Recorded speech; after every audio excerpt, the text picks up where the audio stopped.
Magandang araw, Miss Winnie. Ako po si Ana, kasalukuyang isang batang politiko. Hindi ko na po babanggitin ang eksaktong lugar kung saan ito naganap. Binago ko rin po ang mga pangalan namin para sa kaligtasan ng lahat ng mga sangkot. Halos 5 buwan na rin po akong subscriber, Miss Winnie, at madalas kapag may oras ako, palagi akong nakikinig sa inyong channel. Ang ibabahagi ko nga palang kwento sa inyo ay hindi lang basta isang kwento ng kulam kung hindi kwento ng pagkamulat. Ang papa ko po ay isang kapitan sa lugar namin dati. Nakilala ko siyang isang mabuti at maaasahang politiko sa baryo namin. Masaya ako na hindi siya tulad ng mga ganid na politiko sa aming bayan. Malaki ang paghanga at respeto ko sa kanya. Lumaki akong proud na proud sa kanya. Naging sikat si papa sa buong bayan namin. Mula sa simpleng kapitan, naging kilala siya hanggang sa iba pang kalapit na baryo. Palagi siyang naiimbitahan sa munisipyo at maging sa kapitolyo sa mga programa, kinakausap ng mga matataas na opisyal at pinupuri bilang ehemplo ng isang matapat na leader. Dahil sa magandang records niya, naging mayor siya ng bayan namin. Malaki talaga ang paniniwala ko na nagsisilbi ng maayos ang papa ko kaya palagi siyang binibiyayaan. Pero habang lumalaki ako, may mga bagay akong napapansin na hindi ko maintindihan nung una. May mga tao na biglang dumarating sa bahay namin sa gabi.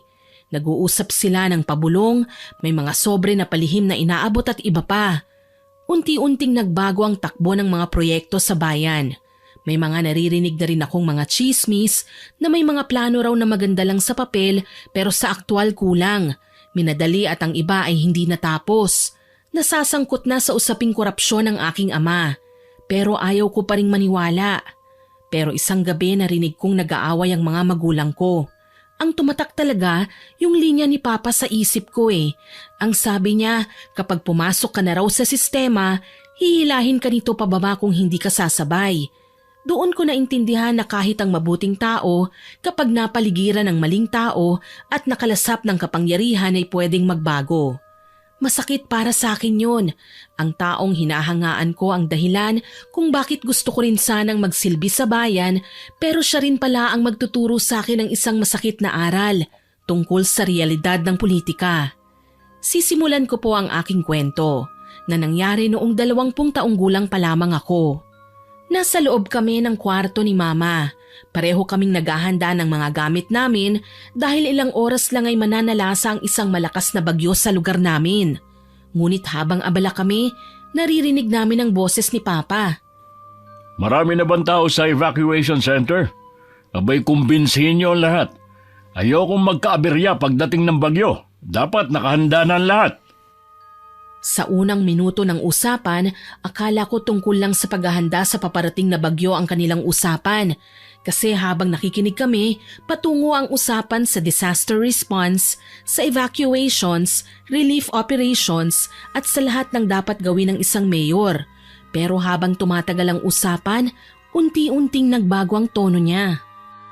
Ayusin niyo yung trabaho niyo ha. Malaki-laki na naman ang pondo na darating sa bayan natin kapag nagkataon. Paldo na naman tayo niyan. Napatingin ako kay Mama. Kita ko sa mukha niya na parang hindi apektado sa kanyang narinig. Gusto kong magsalita at magtanong pero wala akong lakas ng loob na gawin yun. Nagpatuloy si Papa. Oh, dating gawe ha. Huwag niyo rin kakalimutan yung mga relief goods, lalo na yung mga imported.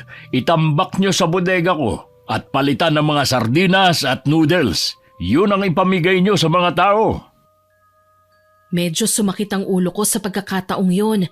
Na-stress ako sa sinabi ni Papa. Ngunit hindi pa rin ako umimik dahil pinigilan ni Mama ang mga kamay ko. Nagpatuloy lang kami sa pakikinig. Walang magiging problema sa mga yan. Basta gawin niyo lang ang pinapatrabaho ko sa inyo. Ako nang bahala sa inyo. Basta lahat ng mga mamahalin at imported, iayos niyo. Walang magiging reklamo mga tao, lalo na yung mga mahihirap dahil ayos na sa mga yan ang lasa ng mga local goods. Sanay naman ang panlasa nila sa ganun eh.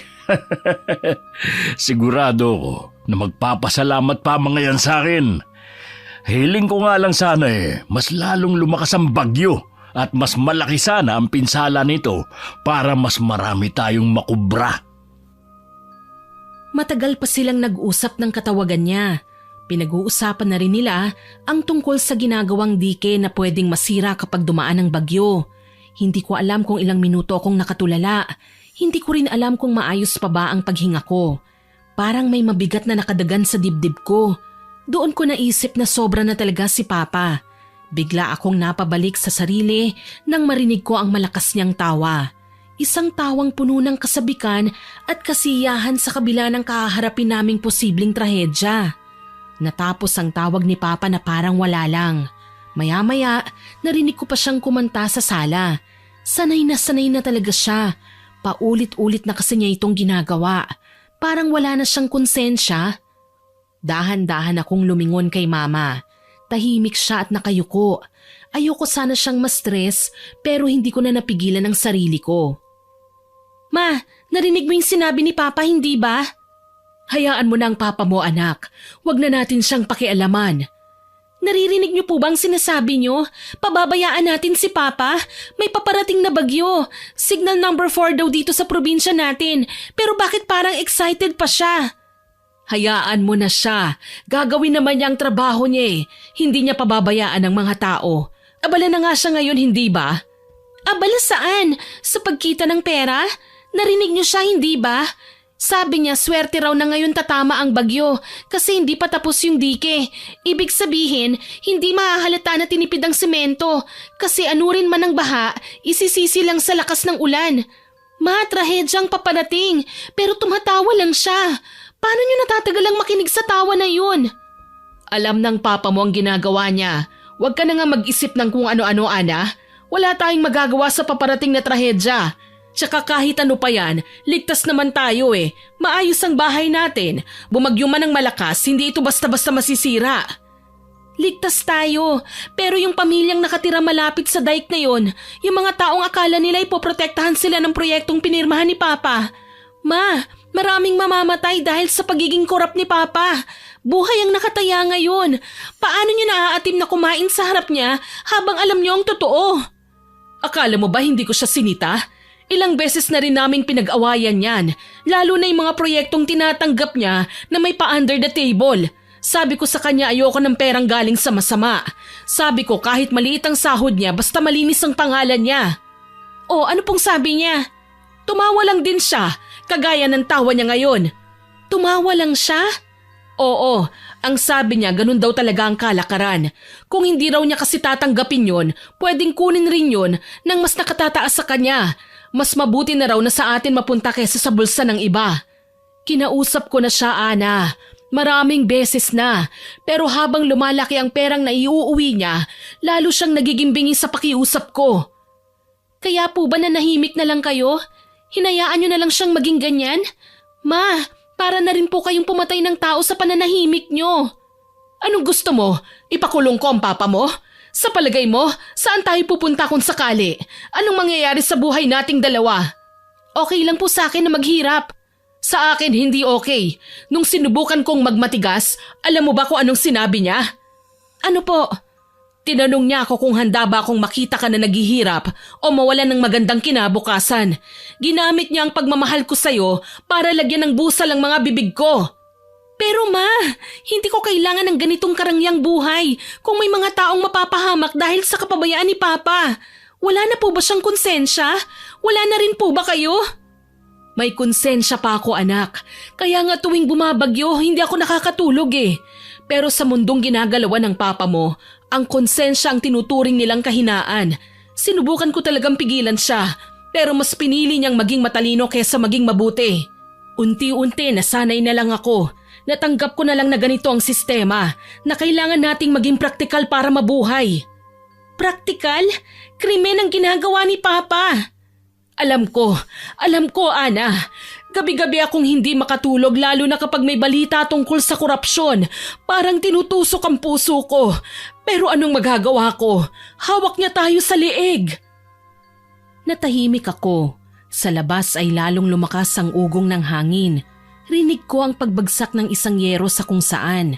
Samantala sa sala, naririnig pa rin namin yung malalakas na tawa ni Papa. Niyakap ko si Mama ng mahigpit. Pareho kaming nanginginig, hindi dahil sa lamig ng bagyo, kundi dahil sa takot sa halimaw na kasama namin sa loob ng bahay. Hindi pa huli ang lahat, Ma. Hindi pwedeng habang buhay tayong magbubulag-bulagan. Kumawala ako sa yakap kay Mama nang biglang umilaw at tumunog ng malakas ang cellphone ko na nasa ibabaw ng kama. Mabilis ko itong dinampot. Nang tignan ko ang screen, nakita ko si Lloyd ang tumatawag, ang best friend ko at kababata. Hello, Lloyd? Agad kong ni-loudspeaker ito para marinig din ni Mama. Sa kabilang linya ay naririnig ko ang malakas na ugong ng hangin. Parang nasa labas siya. May naririnig rin akong ingay ng ibang tao na para bang nagkakagulo sila. May mga nagsisigawan din. Ana, buti sumagot ka. Diyos ko, Ana. Bakit? Anong nangyayari? Nasaan ka? Nandito kami sa may tabing ilog, malapit sa dike. Tulungan mo kami. Hindi pa naglalandfall ang bagyo pero mataas na ang tubig dito. Ha? Tumaas na ang tubig? Naku, delikado na dyan. Umalis na kayo dyan. Hindi kami makakaalis. Mahihirapan kami lalo na't lumalakas na ang hangin. Nakabantay lang kami ngayon dito dahil may mga nakakita na may bitak na raw yung dike. Yung lupa sa gilid gumuguho na. Parang hindi simento ang nilagay, parang ewan ko.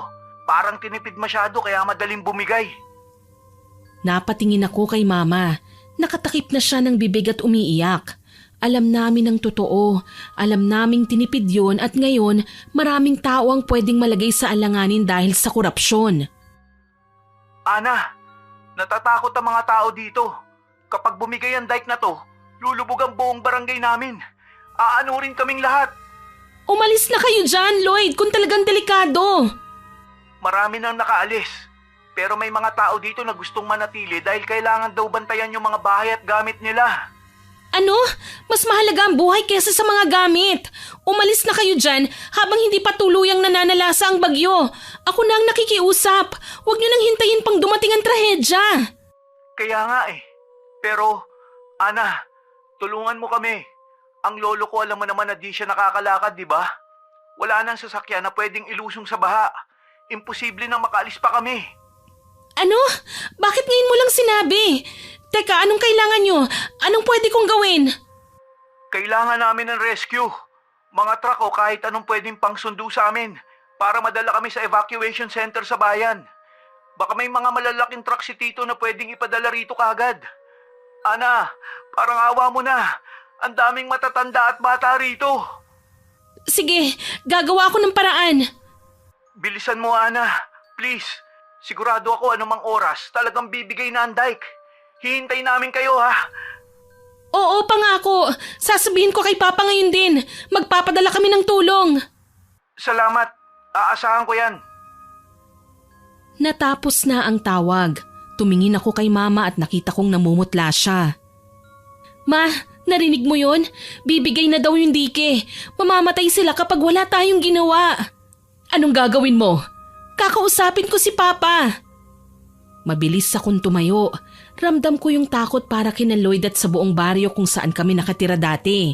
Si Mama nakaupo pa rin siya sa gilid ng kama, tulala at parang hindi alam ang gagawin. Dito ka lang, Ma. Ako nang bahala. Hindi na siya sumagot. Lumabas ako ng kwarto at mabilis na naglakad ng hallway at saka bumaba sa hagdan. Narinig kong palakas na ng palakas ang hangin at nagsisimula na ring bumuhos ang malakas na ulan. Parang galit na galit yung hangin. Kinakabahan ako pero hindi sa sarili ko. Dahil alam kong matibay ang mansyon ni Papa. Natatakot ako para sa iba, lalo na kung ikukumpara ang bahay namin sa bahay nila Lloyd at iba pang mga taga-baryo. Pagbaba ko sa hagdan ay wala roon si Papa. Papa? Pumunta ako sa kusina kung nandun ba siya pero naabutan ko lang si Manang Insyang na nag-aayos ng mga flashlight sa ibabaw ng counter. Halatang naghahanda na siya sakaling mawala ng kuryente pero hindi naman namin kailangan yon dahil may mga solar kami sa bahay at generator. Manang?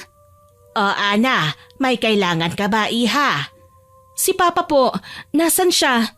Pumasok siya sa opisina niya, iha. May tinatawagan daw na importante. Bilin niya, wag daw istorbohin. Nagbilin siyang wag istorbohin? Kahit bumabagyo ayaw niyang magpaistorbo?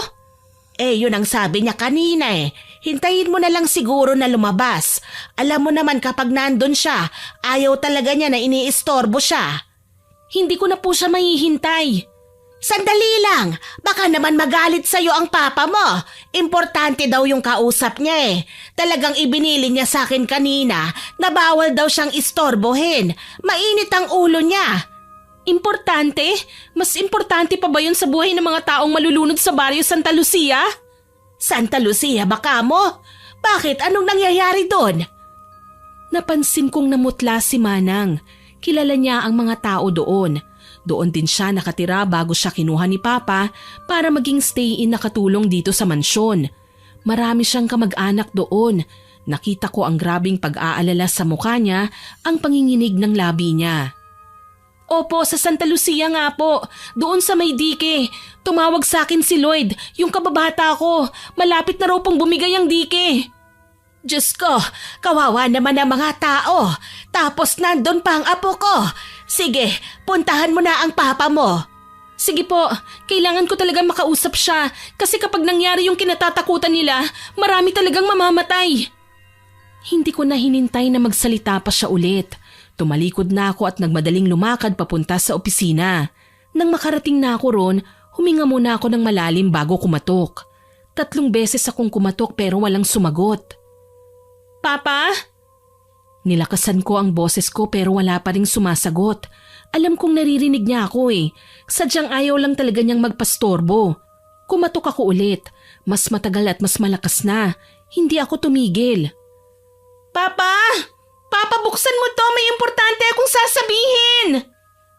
Ilang sandali pa, may narinig na akong mga yabag ng paa papalapit sa pinto. Maya-maya ay bumukas ang pinto. Nakita ko si Papa. Seryosong-seryoso ang mukha niya at nakakunot pa ang noo. May hawak siyang baso ng whiskey sa isang kamay. Amoy alak na siya pero hindi pa naman lasing na lasing. Ano ba, Ana? Nagtatrabaho ko nang iistorbo ka. Ang lakas-lakas mo pang kumatok. Abay, sisirain mo ba ang pinto ng opisina ko? Masira na kung masira, Papa. Pero kasi yung dike sa Santa Lucia, yun ang masisira. Ang sabi ng mga taga roon, may bitak na yung pinagawa nyo doon. Dike? Yun lang bang ipinunta mo rito? Anong yun lang? Delikado po yung sitwasyon ng mga taong taga roon. Huwag kang ampraning. Hindi masisira yun. Matibay yun. Anong matibay? Sigurado po ba kayo? Bakit may mga bitak-bitak na daw? Ayos lang yun. Natural lang na magbitak-bitak dahil nga malakas ang pressure ng tubig sa ilog. At saka malakas pa ang hangin.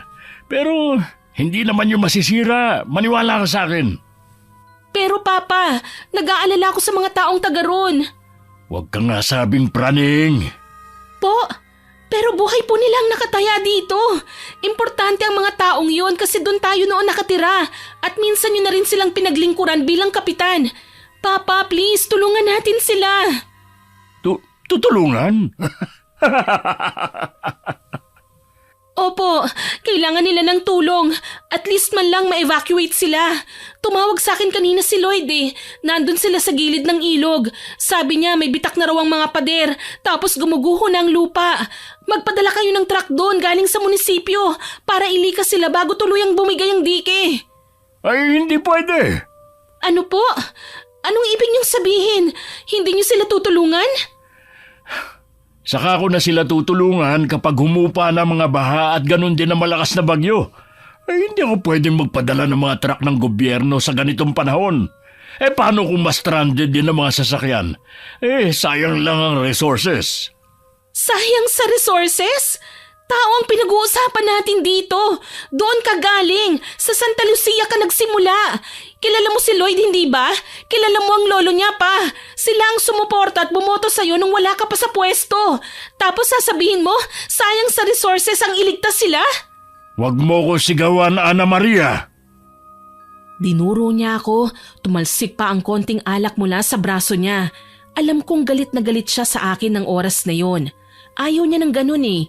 Yung pinakikialaman at pinangungunahan siya. At mas lalong ayaw niya ang pinagtataasan siya ng boses.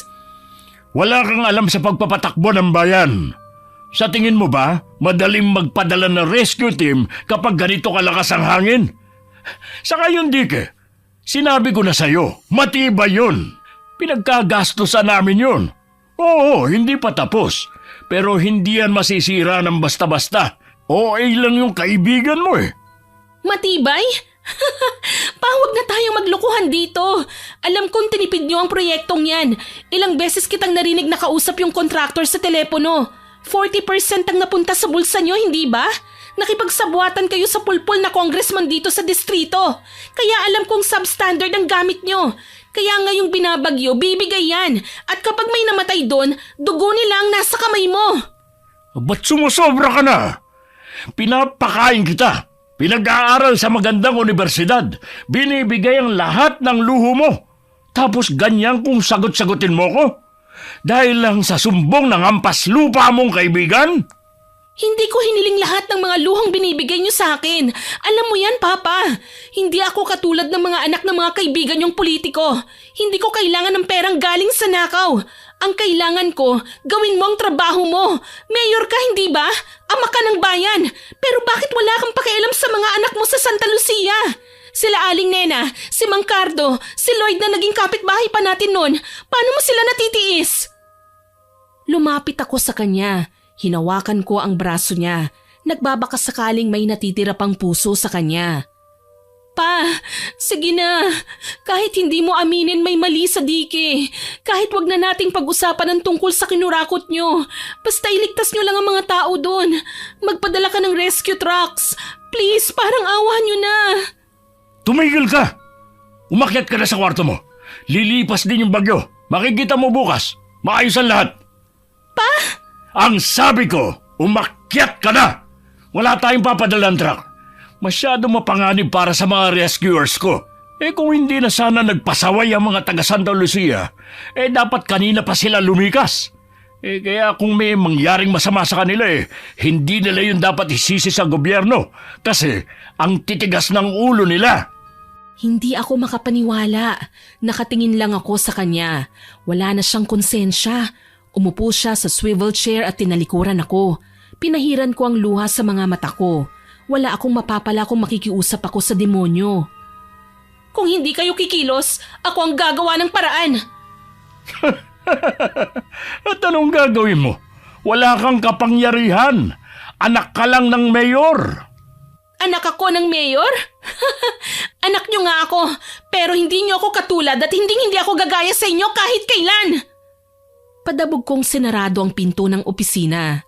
Rinig ko, Miss Winnie, yung malakas niyang tawa na para bang baliwala lang sa kanyang lahat ng sinabi ko. Tumakbo ko pabalik sa kusina. Naabutan ko si Manang Insyang na nakaupo sa isang silya, umiiyak habang may hawak na rosaryo. Manang, nasa ng susi ng elf truck ni Papa? Yung luma, yung ginagamit sa farm. Nasa may likod ng pinto, Iha. Bakit? Anong gagawin mo? Ako na ho ang susundo sa mga tao. Tawagan niyo po ang mga kamag-anak niyo. Pakisabi na papunta na ako ron. Sisikapin ko makapagligtas ng buhay kahit ilan hanggat kaya ko. Ano? Pero bakit ikaw? Ano bang sinabi ng papa mo?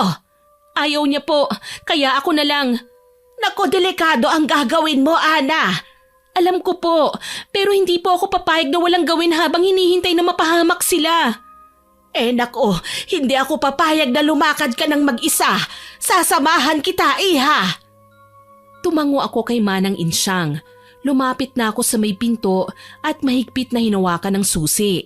Nasabi ko na lang sa sarili ko, bahala na. Mabilis kaming tumakbo ni Manang papunta sa garahe sa likod ng mansyon. Basang-basa na kami kahit ilang metro lang ang tinakbo namin. Ang hangin parang nanunulak at ang ulan ay parang maliliit na bato na tumatama sa balat. Binuksan ko ang pinto ng lumang elf. Agad namang sumampas si Manang sa tabi ng driver's seat, bitbit ang baon naming tubig at ilang peraso ng biskwit. May mga first aid din kaming dala. Binuhay ko ang makina, umugong ng malakas ang truck. Bahagyang yumugyog pa ito. Tara na ho, handa na po ba kayo? Oo. Medyo madilim na sa labas dahil maghahapon na tapos napakadilim ng langit. Malakas ang ulan, malakas ang hangin. Halos wala kaming makita sa unahan. Diyos ko po, signal number 4 na nga talaga, Ana. Dahan-dahan lang, baka tayo madisgrasya. Kailangan po nating bilisan. Bawat segundo mahalaga. Nagkunwari akong maayos at matatag kay Manang. Pero ang totoo, kinakabahan na rin ako. Ramdam ko ang paggewang ng truck kapag hinahampas kami ng hangin mula sa gilid. Ilang minuto kaming tahimik. Maya-maya nakita namin na may tubig na sa kalsada. Mababaw pa naman siguro hanggang bukong-bukong pero mabilis ang agos. Buisit! Ayan ang baha! Malamang sa malamang, puno na ang drainage dito sa bayan dahil sa basura. Bakit kasi di pinaghandaan ng bagyo na to eh? Pwede namang magpalinis ng mga kanal para sigurado na walang magbabara? Iha, huwag ka nang magalit sa papa mo. Ako nang humihingi ng pasensya sa kanya. Po, bakit kayong humihingi ng pasensya? Wala naman kayong ginagawang masama eh. Siya itong hindi ginagawa ng maayos ang trabaho niya. Ibang-iba na talaga siya. Hindi naman siya ganito noon eh. Mabait na tao si Papa pero ngayon para na siyang isang halimaw. Ganon talaga ang tao kapag nalalasing na sa kapangyarihan. Alam niyo po ang mga ginagawa niya? Oo, hindi naman ako bulag at bingi para di marinig at makita ang lahat ng mga ginagawa niya. Alam mo yung papa mo, nung naging mayor siya, doon na nagsimulang dumikit yung mga kontraktor, yung mga negosyante na nagbibigay sa kanya ng lagay. Nung una tinatanggihan niya pa, pero nakita ko unti-unti nasisilaw na siya. Sabi niya sa mama mo para daw sa inyo yon, para hindi na ninyo maranasan ang hirap. Para sa amin, ang kapal ng mukha niya, ginawa niyang dahilan ng pamilya para magnakaw. Natahimik si Manang Insyang. Ako naman ay muling nag-focus sa daan. Medyo binagalan ko na lang ang pagtakbo dahil medyo nahihirapan na ako sa pagkontrol. Hanggang sa ilang minuto, biglang may malaking sanga ng akasya ang biglang naputol at humarang sa daan. Napapreno ko bigla, dumulas ang gulong ng truck sa basang aspalto. Ay! Diyos ko, Ana! Ayos lang po ba kayo? Ayos lang. Oo, ayos. Diyos ko, akala ko katapusan na natin. Kaya nating sagasaan yan. Malaki ang gulong ng elf. Ano? Wag anak. Kung sasabit ang sasakyan dyan, siguradong titirik tayo. Mabuti pa ibuelta mo na at umuwi na tayo. Pero yung mga tao po sa baryo. Gumawa na tayo ng paraan, pero mukhang ayaw ng Diyos na ituloy mo ang plano mo. Huwag mong baliwalain ang mga babala dahil baka mapahamak tayo. Hindi ko alam ang isasagot ko sa matanda. Panay ang buntong hininga. Masamang-masama talaga ang loob ko. Hindi ko matanggap na basta na lang ganon. Hindi ko matanggap na wala akong magawa para sa kanila at para sa kaibigan ko. Habang nag-iisip ako, biglang umilaw at tumunog ang cellphone ko na nakapatong sa dashboard. Tumatawag si Lloyd. Agad ko itong dinampot at ni-loudspeaker. Lloyd? Ana, nasa na yung rescue? Hanggang bewang na ang baha dito. Ano? Ganun kabilis? Oo, nagulat din kami sa biglang pagtaas ng tubig. Pero, nasa na nga yung tulong? Anong sabi ni Tito? Papunta na sana ako eh. Papunta ka? Bakit ikaw? Sumama ka sa rescue? Anong sasakyan ang dala mo? Dala ko yung elf. Kaso... Naku, baka hindi na umubra ang sasakyan pang lupa rito. Kailangan ng mga rescue boat. Kawawa ang mga tao dito. Natigilan ako. Tumingin ako kay Manang Insyang, nakayuko siya at hinahaplos ang rosaryo niya. Ana? Ana, nandiyan ka pa ba? Marami ba kayong kasama? Lloyd, ako lang. Ako lang at si Manang Insyang ang kasama ko. Ano? Anong ikaw lang? Nasaan ang mga tauhan ng papa mo? Mayor siya, di ba? Bakit ikaw ang inutusan niya sumundo? Nasaan ang disaster response team? Nasaan ang mga truck at rescue boats ng bayan? I'm sorry, pero wala eh. Sinubukan kong kausapin si Papa. Nagmakaawa ko pero ang sabi niya, delikado na raw magpadala ng rescue team. Masyado daw malakas ang bagyo. Hindi na raw kakayanin. Delikado? Anong silbi nila? Anong gagawin namin dito? Hihintayin na lang ang kamatayan namin, ganun ba? Gagawa ako ng paraan. Pupunta ako dyan kahit na anong mangyari. Ililigtas natin kung sino ang kaya nating iligtas. Wag na lang. Anong wag na? Umuwi ka na. Kami na ang bahala rito. Sanay naman na kami. Sanay na kaming palaging nalalagay sa alanganin at hindi natutulungan. Lloyd, ano bang sinasabi mo? Pupunta ako. Nandito na ako sa daan. Ana, makinig ka sa akin. Delikado na kung tutuloy ka pa rito. Kung ayaw magpadala ng papa mo ng tulong, ibig sabihin nga siguro malala na ang sitwasyon. Ayokong pati ikaw ay mapahamak. Kaya umuwi na kayo ni Manang. Hindi ako uuwi. Lloyd, kaibigan kita. Tutulong ako. Hindi ako katulad ni Papa na duwag. Ana! Hintayin niyo ako. Parating na ako. Pinatay ko ang telepono at mabilis na pinunasan ng luha sa mata ko. Tumingin ako sa harapan. Nandun pa rin ang sanga, nakaharang. Sa palagay ko kaya ng truck pero pwedeng hindi rin. Tama talagang umuwi ako at bumalik pero naisip ko si Lloyd at ang lolo niya at yung ibang tao. Hindi ko matanggap na wala akong magawa. Manang, kumapit ka! Ana, wag! Kaya natin to.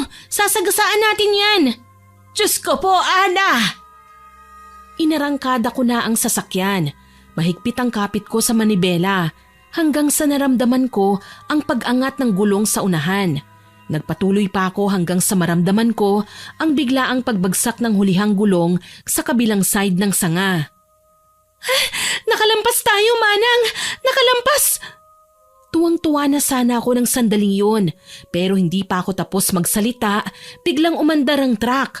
Parang inubo ang makina, tapos ay biglang namatay ang ugong ng sasakyan.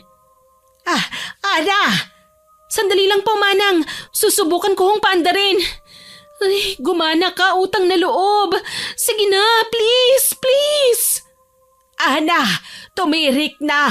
Sabi ko naman sa'yo, hindi ba wag na nating pilitin? Anong gagawin natin ngayon? Nasa kasagsagan na tayo ng bagyo.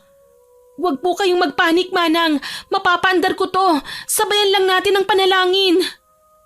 Sinubukan ko ulit. Muli kong pinihit ang susi pero wala. Patay na patay. Napahampas ako ng malakas sa manibela.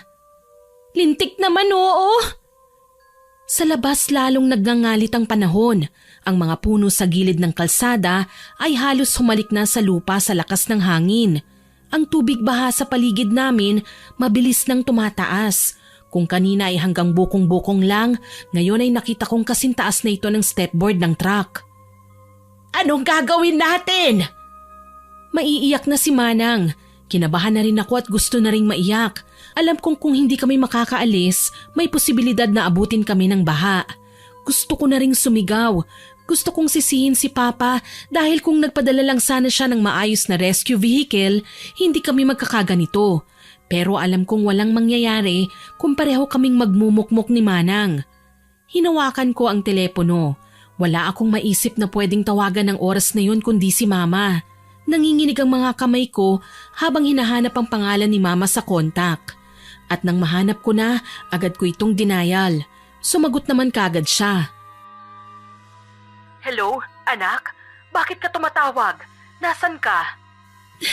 Ma, patawad po. Nandito kami sa labas. Kinuha ko yung elf truck kanina para puntahan ng mga taga Santa Lucia. Pero tumirik po kami. Nakaharang kami sa kalsada. Hindi kami makaabante, hindi kami makaatras. Ano? Bakit nasa labas ka? Ang paalam mo lang sa akin ay kakausapin mo ang papa mo. Anak, signal number 4 ang bagyo. Bakit mo ginawa yan at hindi nagsabi sa akin? Ayaw po kasi akong tulungan ni Papa eh. Wala siyang pakialam sa mga tao. Diyos ko, Ana Maria. Nasaan ba kayo? Saan ang eksaktong lugar ninyo? Papunta kaming Santa Lucia, malapit na sa boundary. May sanga na nakaharang, Ma. Pataas na ng pataas ang tubig. Ito na nga bang sinasabi ko eh. Naku naman. Sige, ganito na lang.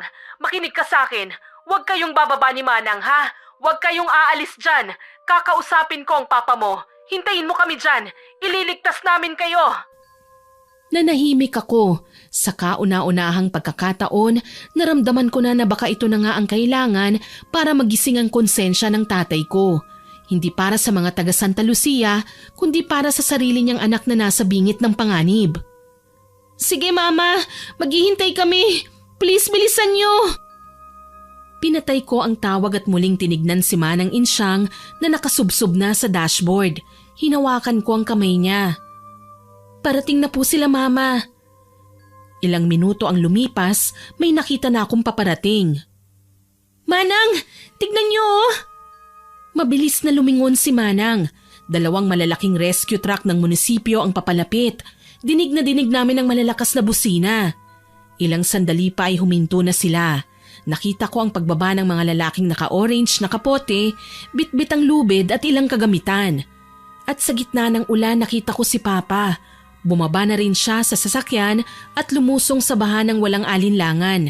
Ang mukha niya na kanina ay galit, ngayon ay punong-puno ng takot at pag-aalala. Napaiyak ako sa manibela. Sa wakas kumilos din siya. Pero masakit isipin na kailangan pang malagay sa peligro ang sarili niyang dugo bago niya maalalang may tungkulin siyang iligtas ang mga tao. Lumapit ang mga tauhan ng rescue team sa bintana ng elf truck. Mabilis nilang binuksan ang pinto at inalalayan si Manang Insyang na halos himatayin na sa takot at nerbiyos. Pagbaba ko naman, agad akong sinalubong ni Papa. Basang-basa siya, nanginginig ang mga kamay niya habang hinahawakan ang mukha ko. Anak, salamat sa Diyos at ligtas ka. Halika na, sumakay na tayo. Uuwi na tayo. Pa, hindi ako uuwi. Hindi tayo uuwi. Ano bang sinasabi mo? Delikado na rito. Kailangang mailayo kita sa lugar na ito. Hindi po. Total nandito na sa labas ang mga tauhan nyo. Nandito na yung truck. Nakalabas na sila sa munisipyo. Bakit pa tayo uuwi? Kailangan ng tulong ng mga taga Santa Lucia. Ano? Yan pa rin ba ang pipilit mo? Opo. Nakikiusap ako sa iyo, Papa. Tulungan mo sila. Bilang ama ng bayan, tungkulin mo rin silang iligtas dahil mga anak mo rin sila. Ituloy nyo na to. Papataas na ang tubig. Baka hindi na kayanin ng mga sasakyan. Kaya yan. Kung kinaya ng lumang elf na to na makarating dito, mas kaya ng mga rescue truck. Pa, ito na ang pagkakataon mo. Isang beses lang. Patunayan mong mali ako. Patunayan mong hindi pera ang mahalaga sa'yo. Ipakita mong ikaw pa rin ang papa ko na may malasakit sa mga tao.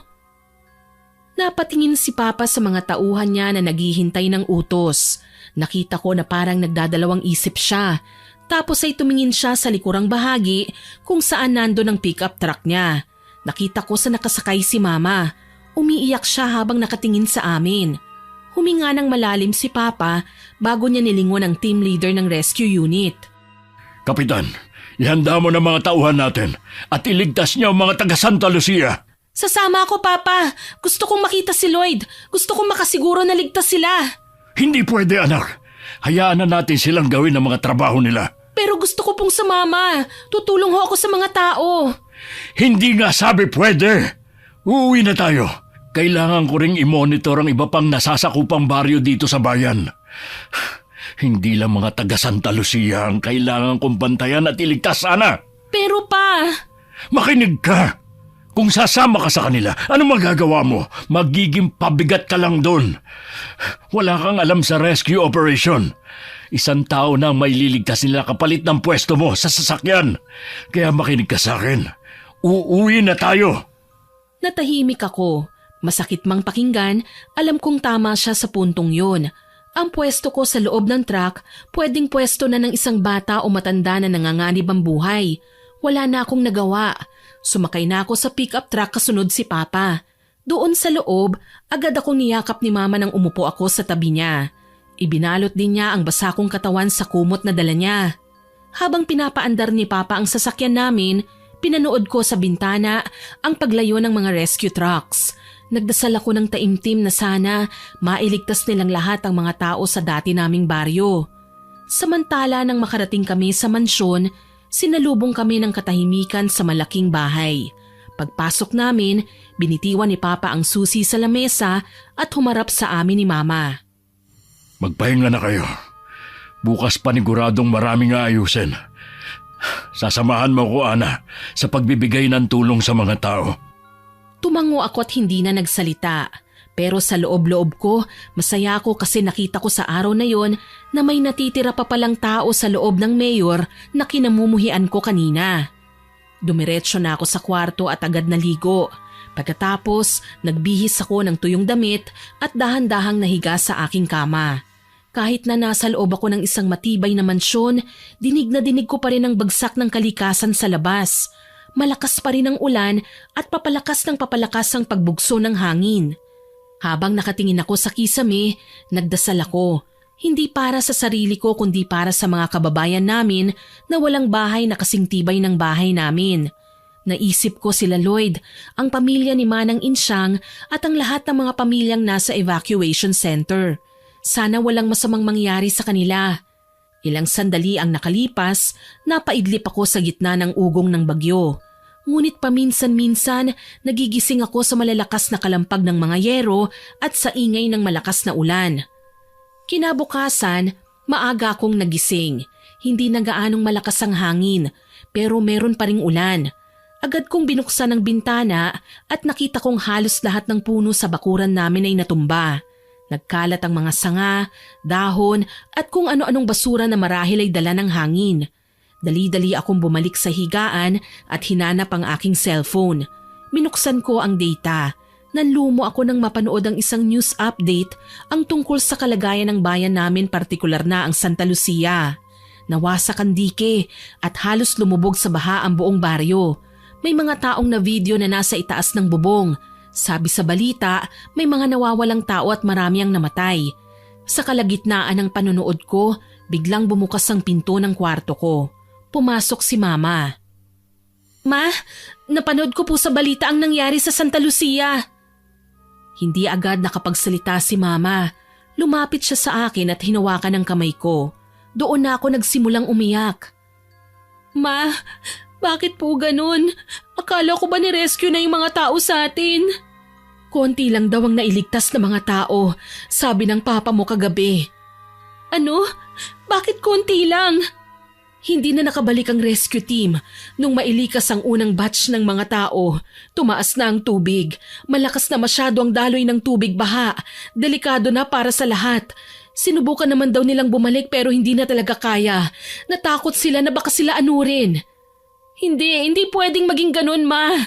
Si Lloyd, nakaligtas ba siya? Hindi ko alam. Hindi ko naman kilala kung sino-sino ang mga nailigtas nila eh. Agad kong tinawagan ang numero ng kaibigan ko. Nagdasal ako na sana mag-ring, na sana sumagot siya at sabihing nasa maayos na siyang kalagayan. Pero hindi ito nag-ring. Puro cannot be reached lang ang naririnig ko sa kabilang linya. Paulit-ulit, nakakabaliw. Hindi ko matawagan si Lloyd. Kanina ko pa sinusubukan pero wala talaga eh. Natatakot ako, Ma. Baka may masamang nangyari sa kanila ng lolo niya. Baka hindi siya nakasama sa unang batch ng rescue kagabi. Huminahon ka, anak. Alam mo namang mahina ang signal ngayon dahil sa nakalipas na bagyo. Tsaka baka lobat na rin siya dahil marami din daw mga bumagsak na poste ng kuryente. Hindi ko kayang huminahon ngayon. Si Lloyd, hindi ko matatanggap na mawawala siya. Siya lang ang tangi kong kaibigan. Siya lang yung taong naging totoo sa akin kahit alam niyang anak ako ng taong kinamumuhian ng maraming tao. Paano kung isa siya sa mga naging casualty ng bagyo? Ma, nangako ko sa kanya na ililigtas ko siya eh. Hindi ko mapapatawad ang sarili ko kung may masamang mangyari sa kanila ng lolo niya. Tahan na anak, siguro naman ay ligtas sila. Manalangin na lang tayo. Pero, hayaan mo na muna. Hintayin na lang natin ang balita. Basta relax ka lang muna dyan. Bawal ang ma-stress, iha. Hindi ako stress, Ma, pero nag-aalala ako. Gusto kong malaman kung nakaligtas ba o hindi sina Lloyd. Kung gusto mo talagang malaman, puntahan mo ang papa mo. Baka meron na siyang balita sa mga nailigtas at nakaligtas sa bagyo. Sige, puntahan mo na. Nandun siya sa opisina niya. Pagkasabi no ni Mama agad na akong naglakad patungo sa opisina ni Papa. Pagdating ko sa harap ng pinto niya, hindi na ako nag-atubili. Kumatok ako kagad. Papa, pwede ba akong pumasok? Hindi ko na hinintay ang sagot niya. Binuksan ko ang pinto at nakita ko si Papa na nakaupo sa kanyang swivel chair at walang kakurap-kurap na nakatingin sa computer niya. Sandali kong nasulyapan yon at nakita kong may mga naka-highlight na pula. Pa? Ana, bakit nandito ka? May kailangan ka ba? Gusto ko lang pong malaman kung may listahan ka na ng mga nakaligtas sa Santa Lucia. Si Lloyd po, nakaligtas po ba siya? Sandaling tumigil ang mundo ko habang hinihintay ang sagot niya. Hinanap ni Papa ang isang manipis na folder sa ibabaw ng kanyang mesa, tinignan niya ang nakalistang pangalan at tumango. Si Lloyd? Kasama siya sa mga na-rescue kahapon. Naku, salamat! Salamat sa Diyos! Masaya ako sa balitang yon, pero bigla din akong nalungkot nang maalala ang tungkol sa balita. Ilan po pala ang casualty, Papa? Marami bang namatay? Marami bang nalunod dahil sa palpak na trabaho niyo sa dike? Ana, huwag mo ko simulan ngayong umaga. Marami pa akong iniisip. Marami pa akong dapat na asikasuhin. Kasalanan niyong nangyari. Kung naging tapat lang po sana kayo, Papa. Kung hindi niyo kinurakot yung pondo, hindi mangyayari yon. Hindi totoo yan. Wala akong kasalanan. Pinaghandaan ko ang paparating na bagyo. Nagpalikas ako ng mga tao pero ayaw nila. Akala ko sapat na yung naging preparasyon ko kaso hindi naman lahat nakinig. Ano magagawa ko sa tigas ng ulo nila? Hindi ko kayang labanan ang lakas ng kalikasan, Iha. Dahil kahit matibay ang pagkakagawa sa dike na yun, sa lakas ng ulan at hangin kahapon at lalo na ng gabi, tiyak na guguho at guguho pa rin yun. At saka, hindi pa nga tapos yung dike, di ba? Kaya huwag mong isisi sa akin ang nangyari. Habang naglalakad-lakad siya, tinaas niya ang kanyang long sleeves at nagsimulang kamutin ang kanyang braso. Doon ko nakita ang itsura ng kanyang mga kamay. Pa, ano yan? Hindi ko napigilan ng mapatanong. Bahagya akong lumapit para masilip ng maigi. Maitim ang balat ng braso niya, parang nasunog na ewan. Pero ang mas nakakatakot, may bahagi itong parang nagtutubig na parang nagnanaknak. Hindi magandang itsura nito. Mabilis niyang ibinaba ang manggas niya at iniwas ang braso sa paningin ko. Wala ito. Huwag mo nang pansinin. Anong wala? Hindi maganda yung nakita ko. Bakit ganon? Ano bang nangyari sa braso niyo? Baka allergy lang to sa tubig baha kahapon. Alam mo naman na madumi ang tubig, di ba? Maraming kung ano-anong kemikal o basura na nasa tubig. Lalagyan ko lang to ng ointment mamaya. Gagaling din to. Mag-ayos ka na lang at pupunta tayo mamaya sa evacuation center. Sigurado po ba kayo? Nagpatingin na po ba kayo sa mga doktor? Wala pa akong panahon, anak. Kung wala kayong panahon magpunta sa doktor, pues ipakita nyo na lang po sa akin. Sabi nang wala nga ito! Sige na, magbihis ka na at alis na tayo! Ang boses ni Papa dumagundong sa maliit na opisina niya. Hindi na ako nakipagtalo pa. Lumabas ako na mabigat ang dibdib ko. Dumiretso ako sa kwarto ko at agad na naghanda para sa lakad namin. Nagbihis ako ng mabilis. Nagsuot ako ng simpleng jeans at sapatos. Makalipas ang 1 oras, nasa evacuation center na kami. Nakita ko ang mga tao na nagkakaingay habang nasa pila. Siksikan sila. May konti pang programa na isinagawa. Nagsalita pa si Papa sa itaas ng entablado bago magpamigay ng mga ayuda. Medyo mahaba ang sinabi niya. Maski ako nainip at walang masyadong naintindihan, maliban na lang dun sa mga bandang dulo ng kanyang speech. Mga minamahal kong kababayan, huwag kayong mawala ng pag-asa. Ang inyong mayor, hindi kayo pababayaan. Sa katunayan, napakadami kong dala na makakatulong sa inyo. Talagang hindi ako makatulog kagabi dahil sa pag-alala sa inyo. Lalo't iniisip ko ang kaligtasan ng lahat. At dahil mahal ko kayo, personal kong sinisiguro na bawat pamilya ay makakatanggap ng biyaya mula sa aking opisina. Walang maiiwan hanggat naririto ako na ama ninyo. Nagpalakpakan ang mga tauhan sa harap habang ang mga tao ay tahimik lang. May ilang pumapalakpak pero parang napilitan lang sila. Patuloy silang naghintay hanggang sa matapos ang pagsasalita ni Papa. At ngayon simulan na natin ang pamamahagi. Kapit lang, tapos na ang bagyo, pero ang serbisyong Emilio ay mananatili. Bumaba siya sa entablado sa gitna ng palakpakan ng kanyang mga alipores. Nagsimula na ang pamimigay. Tinulungan ko silang mag-abot ng mga white eco bags. Sa harap nito ay nakaprint ang mukha ni Papa na nakangiti. May slogan pa na nakasulat ay ganito, "Serbisyong tapat, Mayor Emilio ang katapat." Nahiya ako. Sa gitna ng trahedya, kailangan pa ring ipaalala at ipakita sa mga tao kung kanino galing ang tulong. Sinilip ko ang laman ng bag. May laman itong 3 kilo ng bigas na medyo madilaw pa ang kulay, 4 na lata ng sardinas na maliit, 5 pakete ng noodles at isang maliit na puting sobre na may lamang 300 piso. Narinig kong nagpasalamat ang isa sa naabutan ko ng relief goods. Wala pong anuman, pagpasensyahan niyo na po ang nakayanan. Samantala habang nagpapamigay kami may napansin ako kay Papa. Madalas siyang tumigil sa pag-aabot ng supot para humawak sa mesa.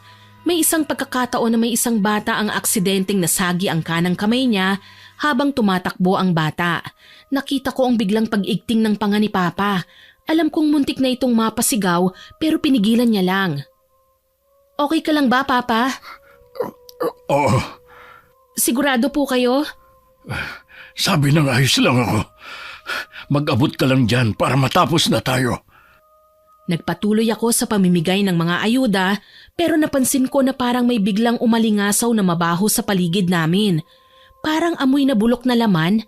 Paminsan-minsan napapalingon ako sa kanya dahil pakiramdam ko ay parang sa kanya nang gagaling ang mabahong amoy na yun. Tapos ay nakita ko yung balat niya sa leeg na nagsisimula na ring mamula. Tapos ay butil-butil na rin ang pawis niya sa noo kahit mahangin naman sa gym. Makalipas ang ilang minuto ng pamimigay, hinanap ng mga mata ko si Lloyd sa gitna ng mga nagkakagulong tao. Gusto ko siyang makita.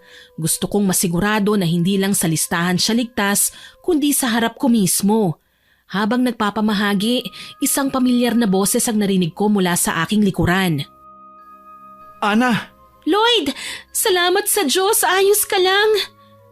Muntik ko na siyang yakapin pero natigilan ako nang makita ang lolo niya na nakaupo sa isang wheelchair sa gilid at nakabalot ng kumot.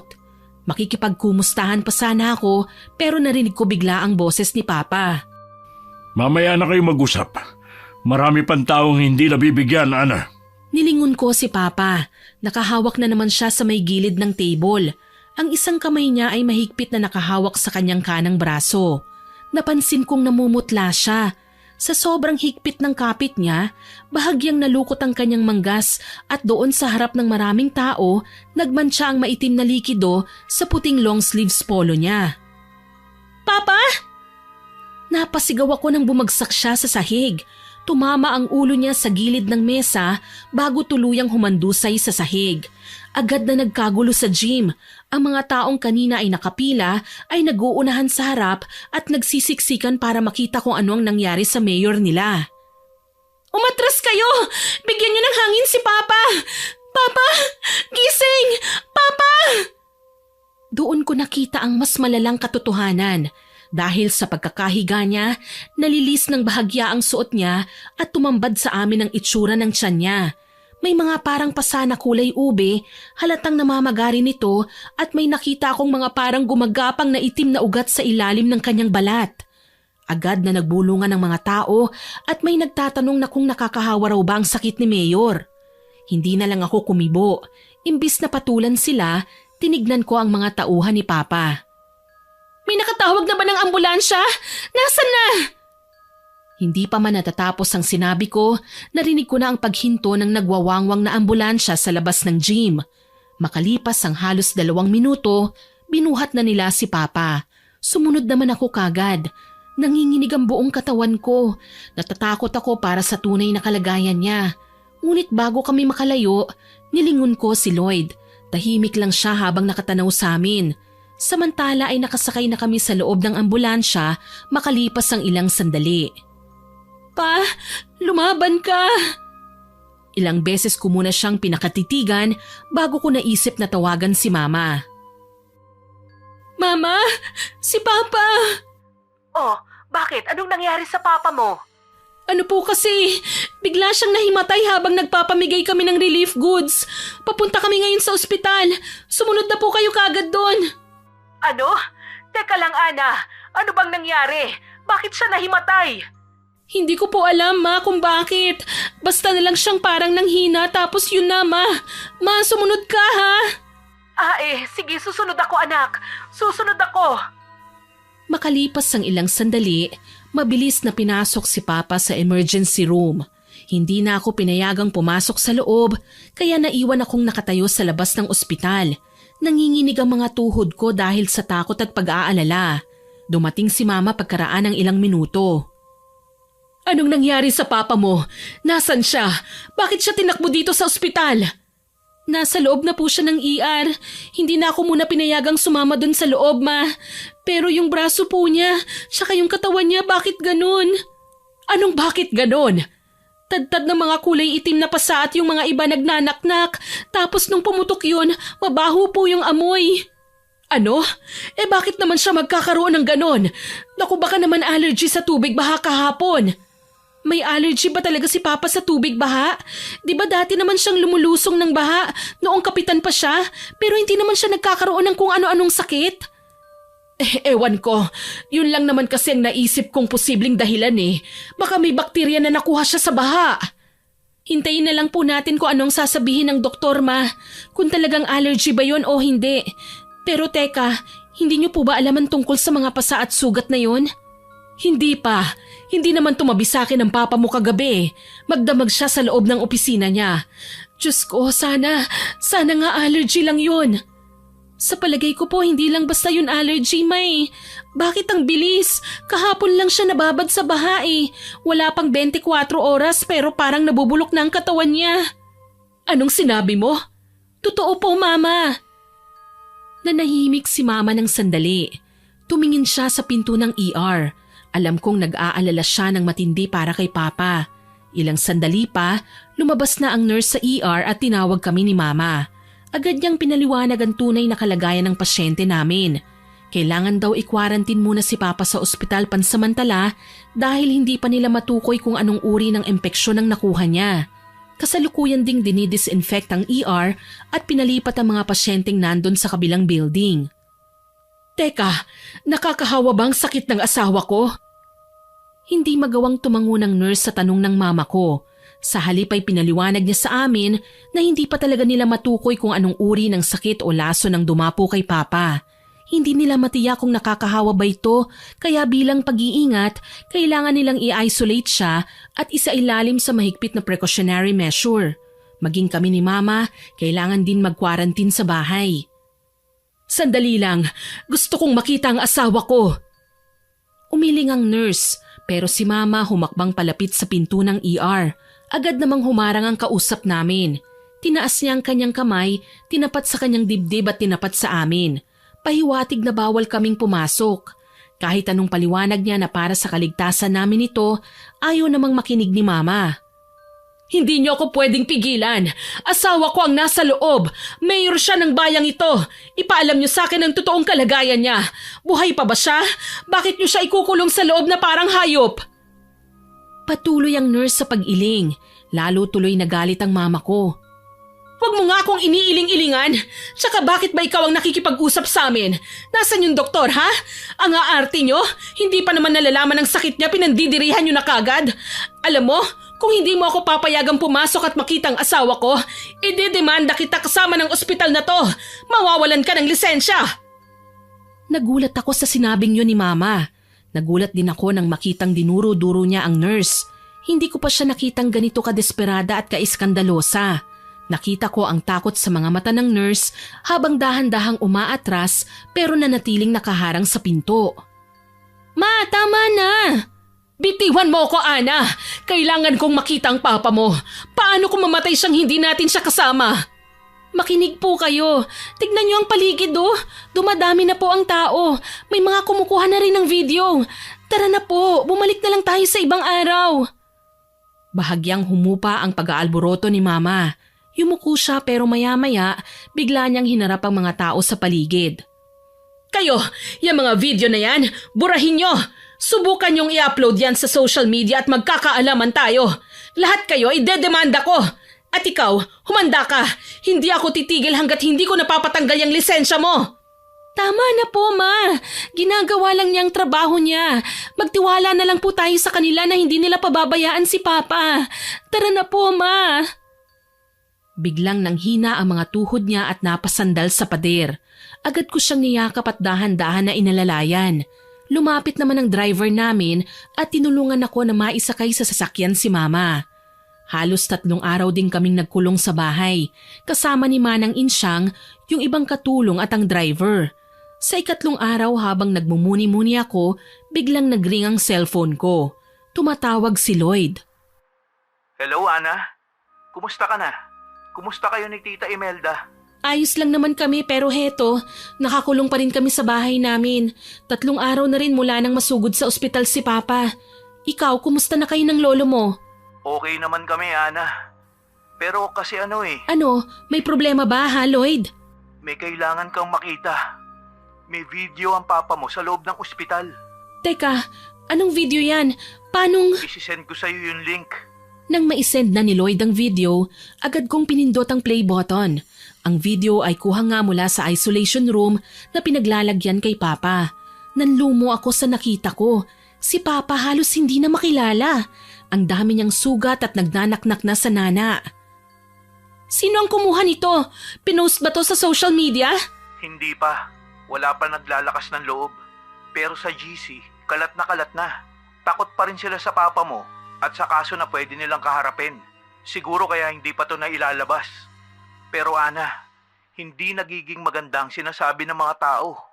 Maging sa labas, nagiging usap-usapan ito. Anong sinasabi nila? Karma is real daw. Ana, may hinala ako na baka may samaan ng loob sa papa mo ang kumuha ng video na to. Heto, may isisend akong ilang mga comments galing sa iba't ibang GC na kasali ko. GC? Anong klaseng mga GC yan? Hindi ako kasali? Matagal ng GC ang mga to. Hindi ka talaga nila sinali kasi alam mo naman di ba kung bakit? GC ng elementary, high school o college? Hindi na sumagot si Lloyd. Agad niyang pinasa ang ilan sa mga screenshots. Naiyak ako nang mabasa ang mga yon. Para akong sinasaksak ng patalikod habang nagbabasa.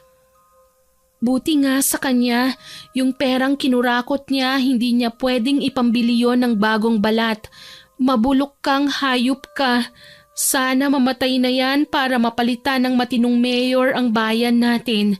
Hindi ka man nalunod sa baha, mabubulok naman ang katawan mo. Pero walang magagawa ang pera mo, magnanakaw. Sana pati yung mayabang na nepo baby niya matulad sa kanya para wala nang maipagyabang. Napahagulgol at naitapon ko sa kama ang cellphone ko. Masakit, sobrang sakit. Alam kong may mga maling nagawa si Papa, pero nang mabasa kong halos isumpa kami ng mga tao at ginawang katatawanan ng nangyari sa amin, hindi ko na yun kinaya. Ang bawat salitang kurap at magnanakaw tumatagos sa akin dahil alam kong may bahid ng katotohanan ng mga ito. Pero anak niya ako ama ko pa rin siya. Muli biglang nagring ang cellphone ko. Si Lloyd ulit. Agad kong kinuha ito at sinagot ang tawag niya. Ana, hindi pa ako tapos. May sasabihin pa ako sa'yo. Ayoko na. Kung tungkol lang din yan sa pangahamak ng tao sa pamilya namin, wag na. Masakit na, Lloyd. Hindi ko na kaya. Hindi tungkol dun. Importante to. Tungkol ito sa kalagayan ng papa mo. Ano? Anong ibig mong sabihin? Ilabas nyo na sa ospital na yun ang papa mo. Hindi siya gagaling dun. Tama ka. May walang hiya sa ospital na yon. Hindi sila pwedeng pagkatiwalaan. Hindi ito tungkol sa video. Tungkol ito sa tunay na sakit niya. Anong tungkol sa sakit niya? Pinapanood ko kasi kay Lolo yung video ni Mayor. At sabi ni Lolo, hindi raw karaniwang sakit ang dinadanas niya. Kinukulam daw ang papa mo. Kulam? Sigurado ka ba? Oo, maniwala ka, Ana. Hindi gagaling sa ospital si Tito. Dalhin niyo siya dito sa Santa Lucia at si Lolo na ang bahala sa kanya. Sige, may tiwala naman ako sa'yo Dadalhin ko dyan si Papa. Ngayon din, hintayin mo kami dyan. Nang ibaba ko ang cellphone, agad kong pinuntahan si Mama sa kwarto niya. Ipinaliwanag ko sa kanya yung sinabi ni Lloyd. Nung una, bahagyang nag-aalinlangan si Mama. Natatakot na baka lalong mapahamak si Papa sa planong pag-alis sa kanya sa ospital. Pero kalaunan ay pumayag din. Sige Ana, gawin natin. Tinawagan niya agad ang abogado namin upang makasama naming maglabas kay Papa. Pagdating namin sa ospital, nagkaroon kagad ng tensyon, lalo na't ayaw talagang pumayag ng mga doktor dahil nga naka-isolate pa si Papa. Pero dahil sa tulong ng abogado at sa pagigiit ni Mama ng karapatan naming ilipat ang pasyente, wala silang nagawa kundi ihanda ang waiver. Pinapirmahan nila ito kay Mama. Nakasaad dito na walang magiging pananagutan ng ospital anumang mangyari sa pasyente oras na lumabas siya sa pasilidad nila. At kami rin daw ang mananagot kapag kumalat ang sakit na tulad nun sa labas. Kasama ng driver namin, isinakay namin sa sasakyan si Papa doon sa likod ng ospital. Palihim ang ginawa naming paglilipat. Nilagyan din namin ng takip ang mukha niya para walang makakilala. Nang makasakay na nga kami, doon nagsalita si Papa. Anong ginagawa niyo? Bakit niyo ako inilabas sa ospital? Hindi pa ako magaling. Hindi po kayo ligtas sa ospital na yon, Pa. May kumuha ng video mo habang nasa loob ka ng ospital na yon. Ano? Sinong kumuha? Hindi po namin alam pero hindi maganda ang naging komento ng mga tao sa nangyari dyan sa katawan nyo, Papa. Halos lahat sila pinagtatawanan ka at sinasabing karma mo raw ang nangyari. Mga hayop yun ah. Sino-sino yung mga yun? At ora mismo, ipadadampot ko sila sa mga pulis. Huwag na po, Papa. Huwag na natin silang patulan. Mabuti pa mag-relax ka dyan at may pupuntahan tayo. Pupuntahan? Saan? Saan niyo ako dadalhin? Ipapagamot ka po namin. Itatransfer niyo ulit ako sa isang ospital? Hindi po, pero dadalhin po namin kayo sa albularyo.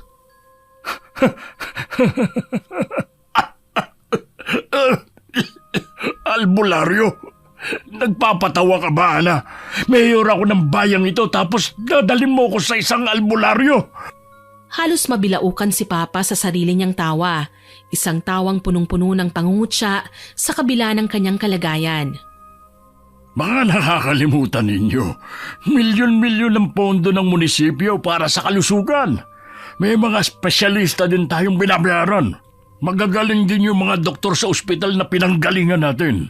At ngayon sasabihin niyo sa akin na ang solusyon sa sakit ko, isang taong manggagamot na gumagamit ng mga dahon at iba pa? Kalokohan!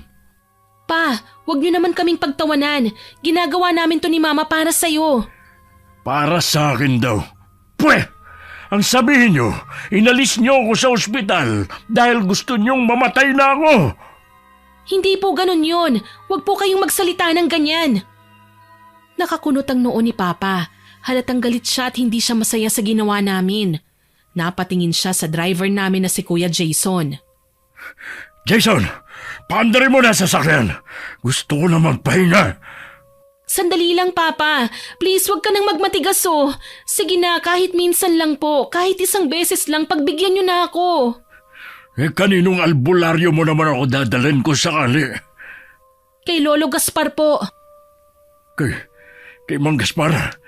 Ana, nagpapatawa ka ban talaga? Yung matandang yun, ilang taon nang hindi lumalabas sa lungga niya.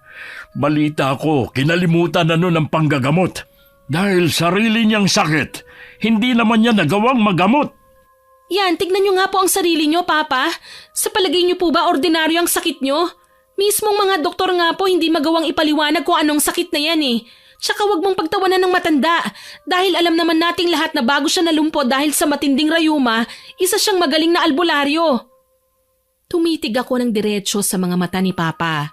Sa unang pagkakataon nakita ko na yumuko siya. Kung gusto niyong gumaling, kailangan lunukin niyo ang pride niyo kahit ngayon lang. Sige na, Jason. Magmaneho ka na. Umuwi muna tayo ng Santa Lucia. Bumuntong hininga ako ng malalim. Sa wakas sumuko rin ang matigas niyang kalooban. Habang tinatahak namin ang daan patungo sa dati naming baryo, ramdam ko ang kakaibang atmosfera sa loob ng sasakyan. Nakabukas na ang mga bintana ng sasakyan dahil yung amoy ni Papa, hindi namin matagalan kapag naka-aircon kami dahil talaga namang napakabaho. At sa bawat lubak na nadadaanan namin, napapangiwi siya sa sakit. Nang makarating kami sa pusod ng Santa Lucia, tumambad sa akin ang kalunos-lunos na itsura ng dati naming baryo. Napahawak ako sa aking bibig. Diyos ko! Halos ilang araw na rin ang nagdaan, buhat ng maglandfall ang bagyo pero yung pinsala naroon pa rin. Marami ang gumuhong mga bahay, marami rin ang mga natumbang mga punong kahoy na nasa gilid ng mga daan. Mas lalong sumakit ang dibdib ko nang makita kong ilang mga ama ng tahanan na sinusubukang ayusin ang nasira nilang mga bahay at yung mga bata naman namumulot ng mga bagay na pwede pa nilang pakinabangan. Tignan mo, Papa. Tignan mo ang ginawa ng bagyo. Sandaling iminulat ni Papa ang kanyang mga mata at tumingin sa labas ng bintana. Natapat kami sa isang pamilyang nagsisiksikan sa ilalim ng punit-punit na trapal upang pansamantalang pananggalang sa mainit na sikat ng araw. Nakita kong nag-igting ang panga niya, parang may gustong sabihin pero hindi niya itinuloy. Muli siyang pumikit. Nang marating namin ang dulo ng baryo, doon namin nakitang isang maliit na dampa na halatang kagagawa pa lamang. Bumaba kami ng sasakyan at si Papa isinakay namin sa wheelchair at dinala sa harap ng bahay ng matandang albularyo. Lolo Gaspar! Lolo! Mabuti naman at nailabas niyo na po sa ospital si Mayor. Kamusta na po siya? Mukhang mabuti naman siya, iho. Pero alam mo bang nahirapan talaga kaming ilabas siya dahil sa protocol na sinusunod ng ospital? Ganun po ba? Halina po kayo, pasok kayo. Nandito po sa loob si Lolo. Pumasok kami sa loob ng bahay at agad naming naamoy ang amoy ng pinapausok na insenso. Nang makapasok kami doon, nagsimula ang isang nakabibinging katahimikan. Nakita ko si Lolo Gaspar, ngunit pati siya tahimik lang na nakaupo sa kanyang upuan. Tinititigan niya mula ulo hanggang paa ang kanyang pasyente. Ano? Magtititigan na lang ba tayo rito? Gamutin mo na ako, tanda. Pagkasabi nun ni Papa, kumuha na si Lolo Gaspar ng isang mangkok na gawa sa baon ng nyog na may lamang itim na likido. Galing ito sa pinaghalong katas ng halamang gamot, suka at kung anong sangkap na tanging siya lang ang nakakaalam. Lloyd, hawakan mo ang kanyang balikat. At ikaw naman, kumuha ka ng malinis na tela. Maghanda ka dahil hindi magiging madali ito. Dahan-dahang inilapit ni Lolo Gaspar ang kanyang kamay. Tapos, biglang binuhos ang laman ng mangkok na yun sa balat ni Papa.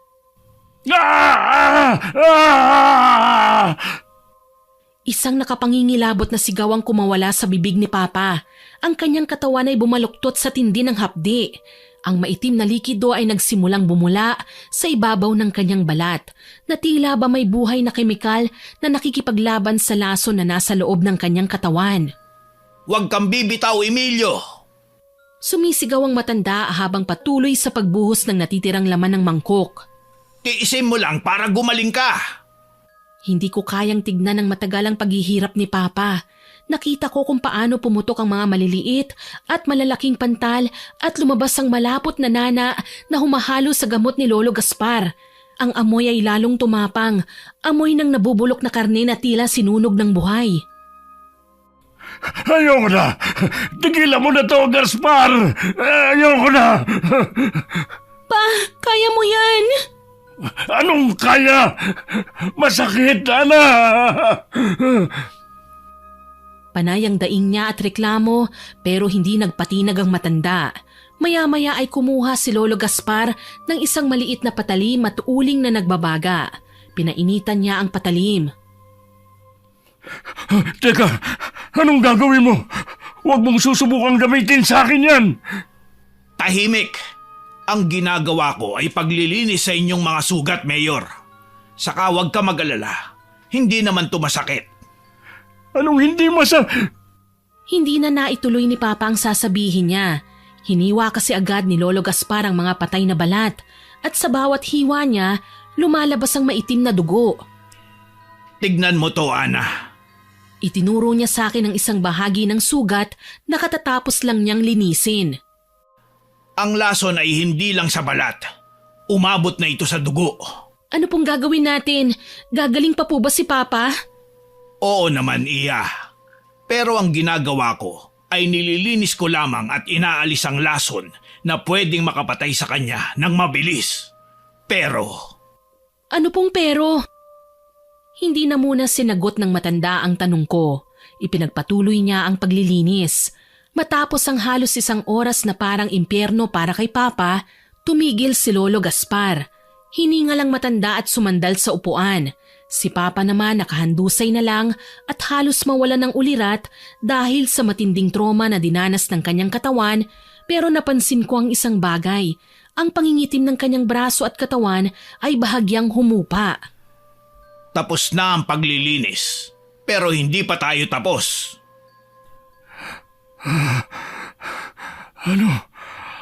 Anong hindi pa tapos?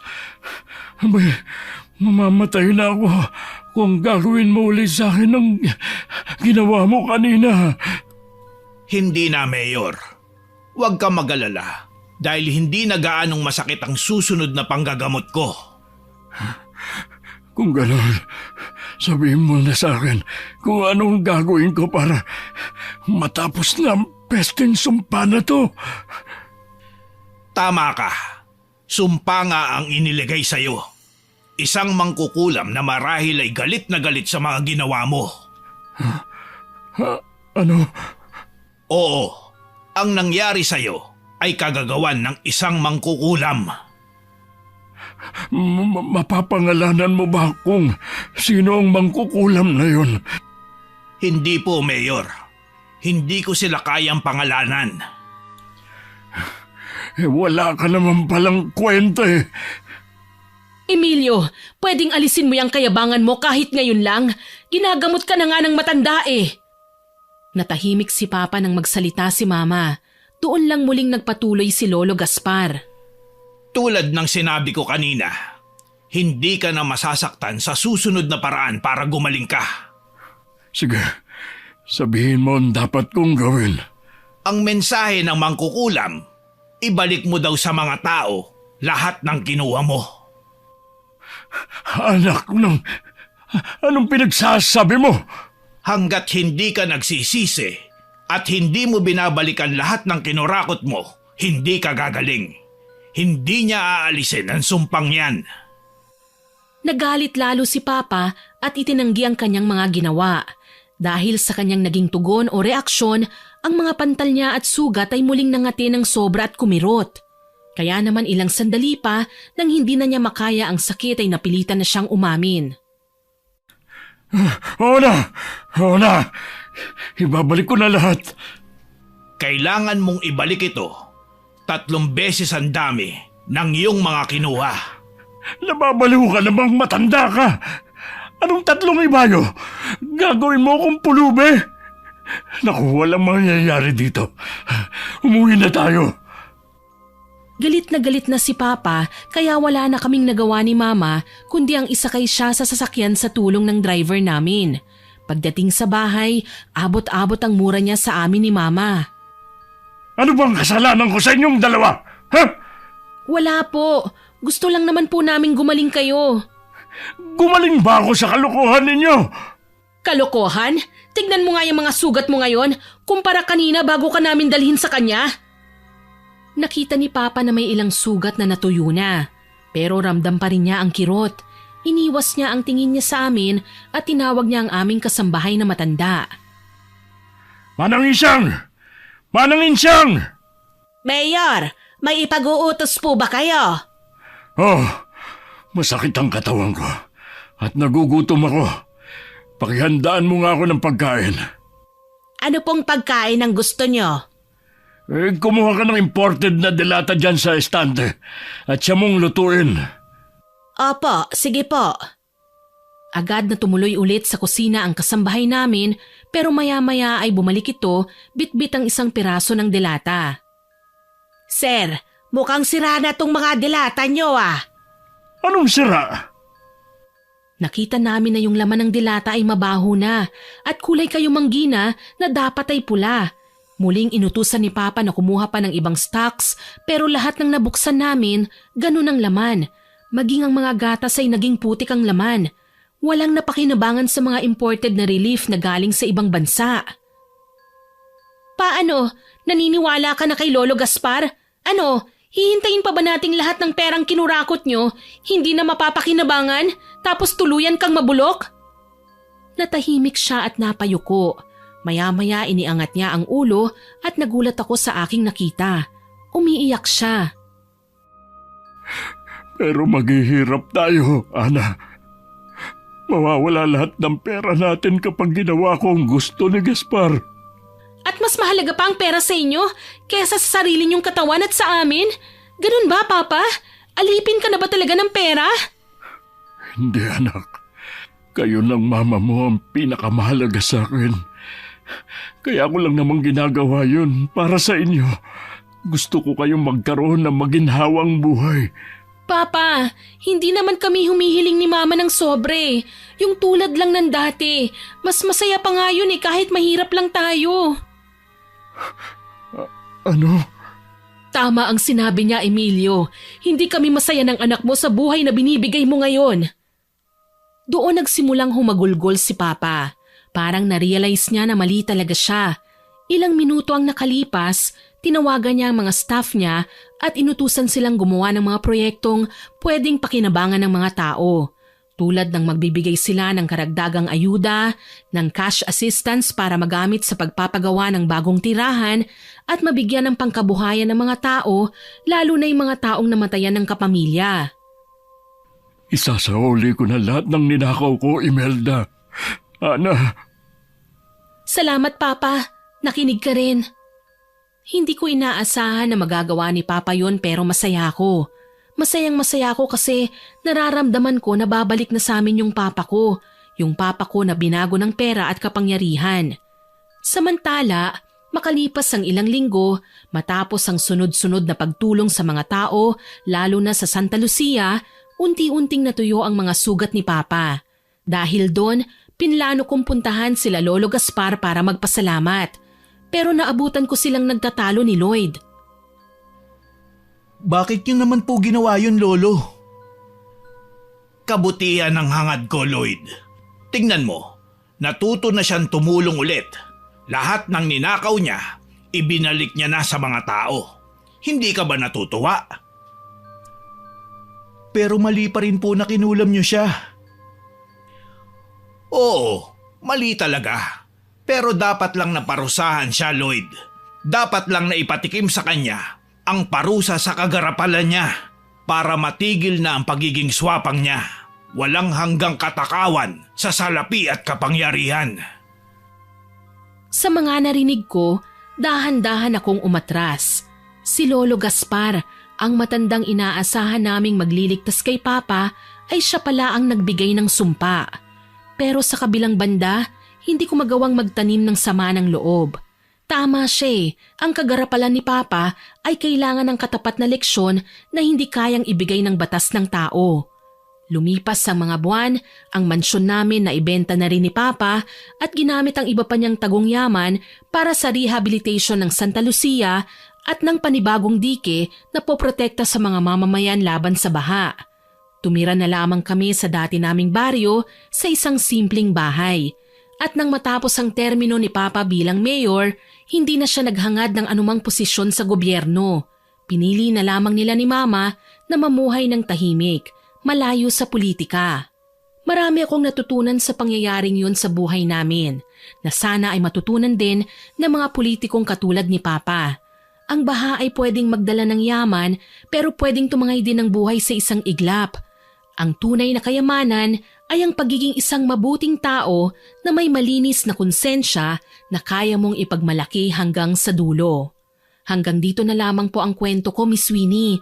Salamat po sa pagbibigay ng chance na maiere ang aking kwento.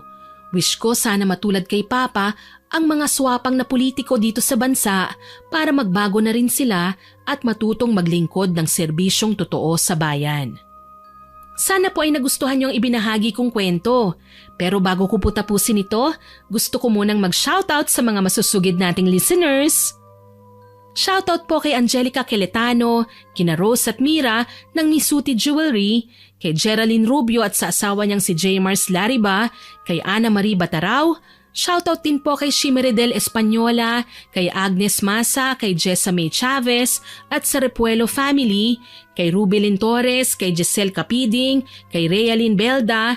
Hello din po kay Ami Viray, kay Ibad Sandy from Riyadh, kay Kyle Cyrus, kay Maria Tesnape from Las Piñas City, kay Ma'am Joanna Reyes at sa lahat ng mga nakikinig sa atin dyan sa Tangos, Navotas.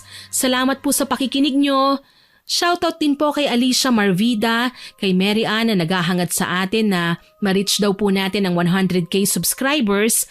Naku, sana nga po ma'am, sa tulong po ninyo at iba pa nating listeners, marireach po natin yan. Kaya share lang po kayo ng share ng upload natin para may mga bago tayong subscribers. Shoutout din po kay Jean de la Cruz from Hong Kong, kay Zoe C. from Saudi Arabia, kay Arlene Mahinay at sa Verde and Solis family, kay Annalisa Mahinay, Annalyn Mahinay, kay Arcil at Arame Espanyola, kay Brisel Ann na magbe-birthday ngayong January 27, advance happy birthday po sa inyo. Hello din po kay Ma'am Elizabeth Dungka, kay Charmaine Ebon, kay Layos Romualdo at sa Boltron at Layos family, kay Aaron John Fernandez, kay Monet Vergara, kay Chef M, at kay Maricar Pambago na nag-birthday nung January 17. Belated happy birthday po! Shoutout din po kay Jordan Gaton at sa mga anak niyang sina Mateo Dionela at kay Princess Dana Gaton. Shoutout din po kay Charmaine Hermogenes, kay Ma'am Puresa Tagiwalo, kay Marilyn Cuchon at kay Irene Samonte Palaming Cervantes, kay Inang Ausa at sa Train family, kay Gina Andraque Peñas at sa asawa niyang si Joey Garcia Peñas, kay Eve Carillo pati na rin po sa Carillo at Berondo family. Salamat po sa inyong lahat na nakinig at nag-comment. Abangan po ninyo ang mga susunod ko pang upload ha, at huwag kalilimutang mag-subscribe, like, share and comment sa stories natin. Para po mabilis nyong makita kung may bago tayong upload, pindutin nyo lang po ang notification bell para lagi kayong updated. Aasahan ko pa rin po ang